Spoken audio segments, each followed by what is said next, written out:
ईद का बकरा 1 लाख रुपए का बिकता है। आदिवासी बच्चे की जान की कीमत 35,000 और बकरे की कीमत 1 लाख। आपके जीवन का मूल्यांकन क्या हो गया है? खत्म हो गए। छोटी छोटी लड़ाई में अपना टाइम पास कर रहे हैं आप। समाज बहुत ऊंची चीज आहे. समाजाशिवाय तुमचे अस्तित्व राहणार नाही. समाज जिवंत राहणार तर तुम्ही जिवंत राहणार. ज्या दिवशी तुमचा समाज समाप्त होऊन जाईल त्या दिवशी तुमचं अस्तित्व राहणार नाही.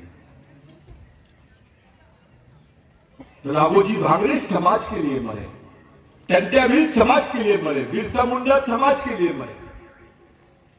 ये व्यक्तिवाद, पार्टीवाद, क्षेत्रवाद, पूंजीवाद के बीमारी से बाहर निकलो, संगठनवाद के बीमारी से बाहर निकलो, सही मिशन चलाओ.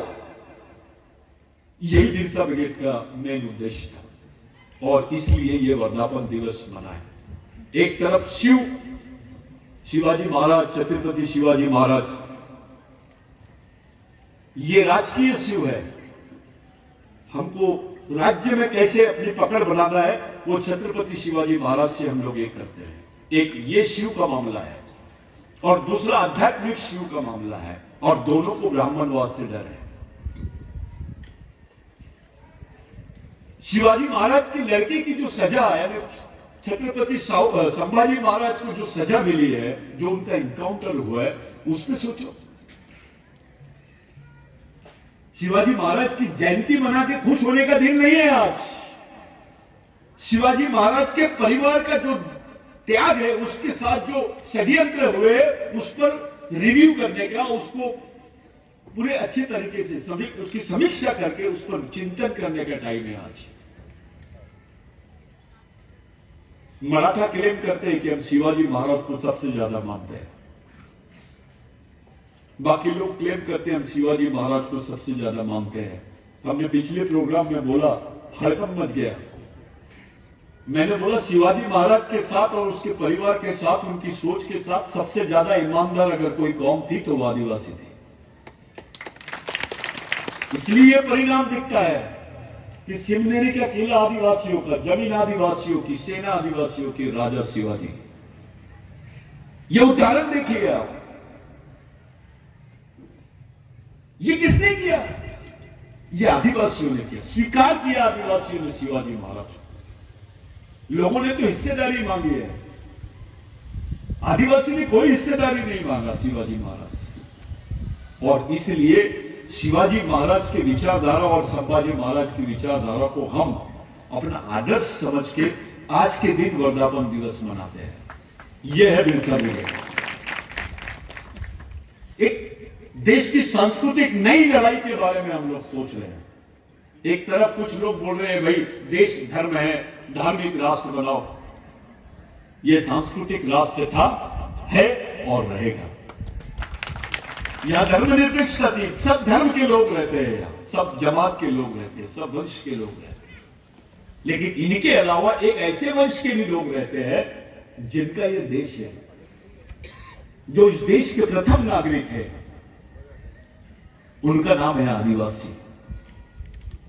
क्योंकि जो संस्कृति है ये 10,000 साल पहले से है. धर्म तो 4,000 साल पहले पैदा हुआ है. तो आदिवासी समाज ये सांस्कृतिक समाज है, धार्मिक समाज नहीं है. आप लोग आज के मौके पर सब लोग थक गए. इतना अच्छा आप लोगों ने आयोजन किया. मैं आया भीमा शंकर में, मैंने देखा वहां पर भी ये सब चीजें, ये धार्मिक झगड़ा या किसी विशेष समाज से झगड़ा, ये सब्जेक्ट नहीं है बिरसा ब्रिगेड. बिरसा ब्रिगेड का सब्जेक्ट ये है कि 5वीं अनुसूची में, 5वीं अनुसूची में वो जमीन जिस पर आदिवासी रहते हैं या आदिवासियों का उल्लेख है, उस जमीन पर कोई नई बॉडी बन सकती है क्या? चाहे वो चैरिटी की बॉडी हो या पॉलिटिकल बॉडी हो, वो बन सकती है क्या? It's a constitutional matter. यही हाईकोर्ट में हमारा सबमिशन है कि जो 5वीं अनुसूचित क्षेत्र है, जिसको शेड्यूल एरिया बोलते हैं. आपने अभी वो अनिल गवाले का नाम सुना. इगतपुरी में पूरे आदिवासियों की जमीनों पर कब्जा कर लिया लैंड माफिया ने. उनको मारे। पूरी इगतपुरी का क्षेत्र 5वीं अनुसूची का क्षेत्र है, जहां कोई गैर आदिवासी जमीन ले नहीं सकता है, वहां पे बड़ी बड़ी बिल्डिंग और बड़े बड़े रिजोर्ट्स बना के रख लिए। ये लड़ाई लड़ रहे हैं और ये हो नहीं सकता है। ये जो है ये इलीगल है, इसको लीगल अप्रोच नहीं मिल सकता है, चैरिटी उसको अलाउ नहीं कर सकती है। ये इलीगल बॉडी है। पारंपरिक तरीके से आदिवासियों को 5वीं अनुसूची में यह अधिकार है कि वो अपना स्वयं शासन चला सके, और ये जो मंदिर है ये उसी का हिस्सा है। झगड़ा वहां काम करने वाले या उसका पूजा करने वाले लोगों से नहीं है, झगड़ा कॉन्स्टिट्यूशनल राइट्स का है, भगवान का झगड़ा नहीं है। शंकर भगवान तो सर्वमान्य है, वो सबका भगवान है, क्योंकि वो आदिवासी है बुनियादी रूप से। उसकी हालत देखी ना तुमने, कपड़े वपड़े कुछ नहीं पहना हो। उसको देखो और बिरसा मुंडा को देखो, उसको भूमिति लगा दिए, उसको नाग लगा दिए, ऊपर से वो पानी का लगा दिए और ले जाके उसको ठंडे प्रदेश में बिठा दिए। अब इतनी ठंडी में वो तांडव नहीं करेगा क्या? तो फिर वो उत्तराखंड का लफड़ा होता है, फिर इधर प्रलय आता है, इधर वो होता है। एक जन ने मेरे को पूछा, भाई वो वहां प्रलय आया, इतना वो सब हो रहा है, वो कौन सा एरिया था वो? केदारनाथ में ऐसे क्यों आया? मैं दिल्ली में था, तो मैंने एक जन के कान में बोला, देख बुरा नहीं मानना, तू पत्रकार जरूर है, लेकिन मैं तेरे को बता देता हूं, ये शंकर भगवान को गाँवटी भाषा आती है, इसको संस्कृत नहीं आता है, क्योंकि संस्कृत भाषा बाहर से आई है। इसको मराठी आती है। लास्ट टाइम मैंने बताया था मराठी ये आदिवासी भाषा है, क्योंकि वो मराठी है, माउली भाषा है, उसका डेवलपमेंट देखो, वो आदिवासी भाषा है। तो इसको संस्कृत नहीं आती है, और बार बार जाके तुम उसके कान में संस्कृत के मंत्र बोलेंगे तो मुंडी भी नहीं हिलाएगा क्या वो? तो जो लैंग्वेज है शंकर भगवान की, वो कोई लैंग्वेज नहीं है, कोई पूजा पद्धति नहीं है, जिसको जैसा लगता वैसा, जितना ठेवला तितना ठेव। ये पत्थर लिया, लगाया, उसने सिंदूर लगा दिया तो बजरंग बली, और ऐसा लगा दिया तो शंकर भगवान। ये एक देव की कंसेप्ट है। शंकर भगवान के पास त्रिशूल है, उसके पास गाय है यानी बैल, नाग है, पानी है। जो जो चीजें खेती के लिए लगती है वो सब चीजें शंकर भगवान के पास आपको दिखाई देती है। ये कृषिक भगवान है, कृषि संस्कृति का प्रतीक है वो। और आपको बताऊंगा मैं कि सिंधु संस्कृति में सबसे पहले खेती का जो अनुसंधान करी तो महिला ने करी है, पुरुष ने नहीं किया। और आदिवासी संस्कृति की जो निर्माता है वो महिला है। मातृसत्तक पद्धति को मानने वाले लोग हैं हम। हमारे यहां भगवान से बड़ा स्थान मां का होता है। आप लोग आज के मौके पर, इस वर्धापन दिवस पर 3 बातें आपको याद रखना चाहिए कि हमारी लड़ाई अंतर्राष्ट्रीय स्तर पर आदिवासियों को मूल निवासी की मान्यता दिलाने की है। हमारी लड़ाई आदिवासियों को कल्चरल कोड दिलाने की मान्यता है, और हमारी लड़ाई आदिवासियों की जल, जमीन, जंगल को प्रोटेक्ट करके उनके वास्तविक सामाजिक अधिकार दिलाने की लड़ाई है। इसलिए बिरसा ब्रिगेड का निर्माण हुआ है। और इस संगठन में आप लोग मुंह से मत जुड़ो, दिमाग से जुड़ो। मी तुमच्या सोबत आहे सतीश भाऊ, तो तुझ्याकडे ठेव ते शब्द आणि तू पण घरी रहा। बहुत अच्छा आदमी है, किसी के लेने देने में नहीं है, कलेक्टर है, कमिश्नर बन गया है, बेचारा सुबह ड्यूटी जाता, शाम में अपने घर में आता, किसी को कुछ बोलता नहीं है, संडे को मटन खाता। अबे ऐसा आदमी समाज के लिए मरा हुआ आदमी है। He is a dead man, he is not a head man. हमको ऐसे लोग तैयार करना है जो समाज के प्रति सोचते रहे। आप समाज के भगवान हो, आप ही समाज के चालक, पालक और मालक हो। भगवान नहीं बनाता समाज को, आदमी बनाता है। आज के मौके पर मेरे लिए ये बहुत महत्वपूर्ण है। जिरोड़ साहब आके गए, बाकी सब लोग हैं, हमारी बहनें हैं, माता है, सब लोग खड़े हैं। ये वर्धापन दिवस एक ऐसी जगह भीमा शंकर में हो रही है, लेकिन एक बात ध्यान में रखना भाई, ये आंदोलन पूरे देश में जाएगा। यहां से ये केवल भीमा शंकर का आंदोलन नहीं है, ये भोला शंकर का आंदोलन है। हमको ये शिव को भी बचाएंगे, हम छत्रपति शिव को भी आदिवासी बचा सकता है, और भोला शिव यानी भोलेनाथ को भी आदिवासी बचा सकता है, कोई दूसरा नहीं बचा सकता। पहचान बदल गई है सब चीजों, दुकान बना ली है उसको पैसा कमाने की। भगवान यानी बिल्कुल एक इंडस्ट्री नहीं चलती, उतना मंदिर चलता है। वो जो हनुमान जी के यहां घी के लड्डू लाते, वो हनुमान जी खाता है क्या? वो तो पंडित खा लेता है। वो हनुमान जी काला और पंडित गोरा दिखता है, उसकी हालत हनुमान जी से भी ज्यादा टैक हो जाती है।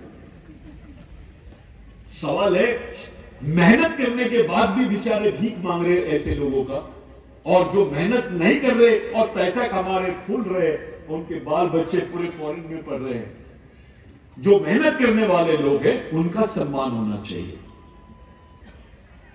इस लड़ाई को लड़ने के लिए आपको केवल आदिवासी का ही साथ नहीं होना, आपको सभी धर्म संप्रदाय के लोगों का भी साथ होना। ब्राह्मण भी नहीं छूटेगा इससे। अब तो ब्राह्मण भी बियर बार के सामने चौकीदारी करता है। वो जो आपके सार्वजनिक शौचालय रहते हैं वो ब्राह्मण चला रहा है। जो लड़ाई है, जो बेसिक लड़ाई है, उसकी तरफ आप अपने बाल बच्चों का ध्यान लगाओ। अपनी पढ़ाई, अपने बाल बच्चों की पढ़ाई, अपनी नौकरी, अपना घर, अपना समाज, हर जगह पे एक सामाजिक केंद्र होना चाहिए, एक मिशनरी लेवल का काम होना चाहिए। यही मेरी आप लोगों से विनती है। मैं बोलूंगा ज्यादा, मैं 5 घंटे भी बोलूंगा तो कम है। मेरी इच्छा ही रहती है कि सबसे बात करते रहो, लेकिन मेरा बड़बड़ करना ज्यादा ठीक नहीं है। आप लोग भूखे हैं, सब लोग पत्रकार भाई है हमारे, सब लोग हैं। जो बेसिक इश्यू है वो आदिवासियों की आइडेंटिटी का इश्यू है, जिसको लेके बिरसा ब्रिगेड पूरे देश ही नहीं, आज 7 देशों में बिरसा ब्रिगेड का नेटवर्क है, दूसरे देशों में भी। ये संगठन कोई चिल्लर संगठन नहीं है। अगर किसी नेता को ऐसा गलत फहमी है कि मैं इनके पीछे पटाखे बांध दूंगा और संगठन खत्म कर दूंगा, तो वो गलत फहमी उसकी एक ही महीने में दूर हो जाएगी। और कोई ऐसा समझ रहा होगा कि आदिवासी को अभी निपटा देंगे, फलाना कर देंगे, तो मारने के पहले मरने का भी डर रहेगा उसको। क्योंकि अब मरता क्या नहीं करता, ऐसी स्थिति में पूरा समाज आ गया। आप लोगों से मेरी हाथ जोड़ के विनती है कि ये संगठन नहीं है, मिशन है। ये किसी के बाप का मिशन नहीं है, ये समाज का मिशन है, आने वाली पीढ़ी का मिशन है। आपको किसी की परमिशन लेके मिशन का काम करने की जरूरत नहीं, आप आज से शुरू कर सकते हैं। आपको आपका समाज का काम करने के लिए कौन रोकेगा भाई? आपको अपने शहीदों का काम करने के लिए कौन रोकेगा भाई? ये मिशन है। हाँ, इसके सिस्टम के साथ आपको चलना है, और ये मिशन किसी धर्म, संप्रदाय और जाति के खिलाफ में नहीं है। ये संस्कृति, सभ्यता, अधिकार और संविधान के फेवर का मिशन है, समाज के फेवर का मिशन है, समाज को पुनर्निर्माण करने का मिशन है। आज हम लोग इस मिशन के जो मूल तत्व है उसको लेकर अगर आप जीते हैं तो एक मिशनरी जीवन आप लोग जी सकते हैं। इससे कोई रास्ता निकल जाएगा आने वाली पीढ़ी के लिए, नहीं तो कोई रास्ता नहीं बचा है तुम्हारे पास। कितने भी प्रोग्राम ले लो, कितने भी भाषणबाजी कर लो, जब तक कि आपके पास सोशल मिशन नहीं है, आपका बच्चा सुरक्षित नहीं है, आपकी बहन सुरक्षित नहीं है, आपकी मां सुरक्षित नहीं है। मेरा बोलना आपको बुरा लग रहा होगा, लेकिन सच्चाई यही है। ये भूलो मत कि जो फॉरेन में और बाकी लोगों के घरों में जो नंगी औरतों के पोस्टर लगे रहते हैं, वो केवल दूसरों के नहीं, आदिवासियों के। यानी हमारे मां बहनों की जो पोस्टर्स लगे उसको ये लोग संस्कृति बोलते हैं, और इनकी मां बहनें जो नंगा नाच करते हैं उसको सभ्यता बोलते हैं। हमारे लोग गरीबी के कारण बदन पे कपड़े नहीं पहनते, उसको संस्कृति बोलते हैं। इनके पास पैसे रहने के बाद नंगे घूमते हैं, उसको सभ्यता बोलते हैं। ये एंगल हो गया है देखने का। इस सच्चाई को समझते हुए, इस आपके तरफ देखने का जो दृष्टिकोण है उसको समझते हुए आप लोग जागरूक हो जाओ। अगर आप अपने बाल बच्चों को